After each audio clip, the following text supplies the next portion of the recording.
Nate Martin, and I'll be your guide through this video series, Bitcoin Whiteboard Tuesday. We're going to cover a lot of topics such as Bitcoin mining, Bitcoin wallets, how to trade Bitcoin, and a lot more. Today, we're going to start from scratch and answer the third most searched term on Google today: what is Bitcoin? If you're worried that we're going to get too technical and use a lot of complicated words, don't. Here at 99 Bitcoins, we translate Bitcoin into plain English, so even if you have no technical background, you'll be able to understand everything. By the end of this course, you'll know more about Bitcoin and how it works than 99% of the population. So let's get started.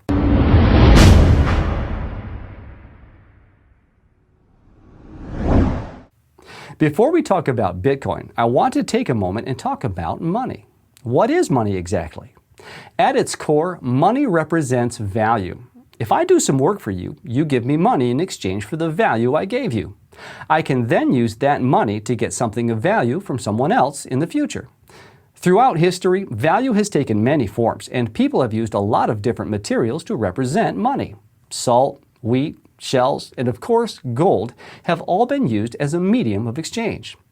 However, in order for something to represent value, people have to trust that it is indeed valuable and will stay valuable long enough for them to redeem that value in the future. Up until 100 years ago or so, we always trusted in something to represent money. However, something happened along the way, and we've changed our trust model from trusting something to trusting in someone. Let me explain.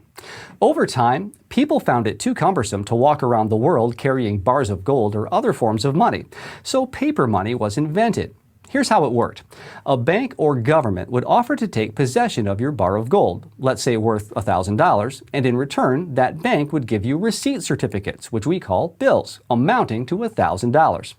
Not only were these pieces of paper much easier to carry, but you could spend $1 on a cup of coffee and not have to cut your gold bar into 1,000 pieces.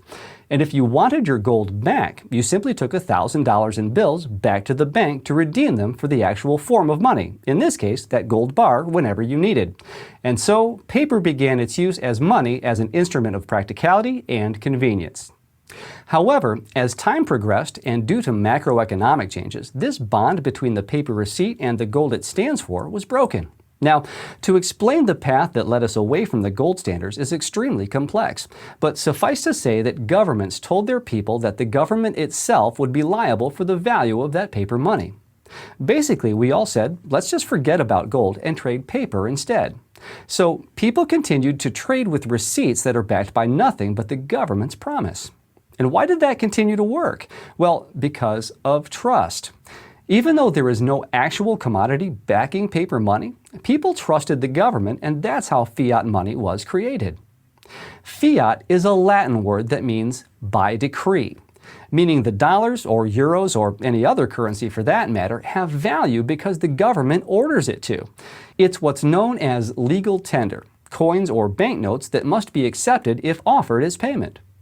So the value of today's money actually comes from a legal status given to it by a central authority, in this case, the government. And so the trust model has changed from trusting something to trusting someone, in this case, the government. Fiat money has two main drawbacks. One, it is centralized. You have a central authority that controls and issues it, in this case, the government or central bank. And two, it is not limited by quantity. The government or central bank can print as much as they want whenever needed and inflate the money supply on the market. The problem with printing money is that because you're flooding the market with more money, the value of each dollar drops, so your own money is worth less. When you see prices rising throughout the years, it's not necessarily that prices are rising as much as that the purchasing power of your money is dropping. You need more dollars to buy something that used to cost less. Once fiat money was in place, the move to digital money was pretty simple. We already have a central authority that issues money, so why not make money mostly digital and let that authority keep track of who owns what? Today, we mainly use credit cards, wire transfers, PayPal, and other forms of digital money. The amount of physical money in the world is almost negligible, and it's getting smaller with each year that passes. So if money today is digital, how does that even work? I mean, if I have a file that represents $1, what's to stop me from copying it 1 million times and having $1 million? This is called the double spend problem. The solution that banks use today is a centralized solution. They keep a ledger on their computer, which keeps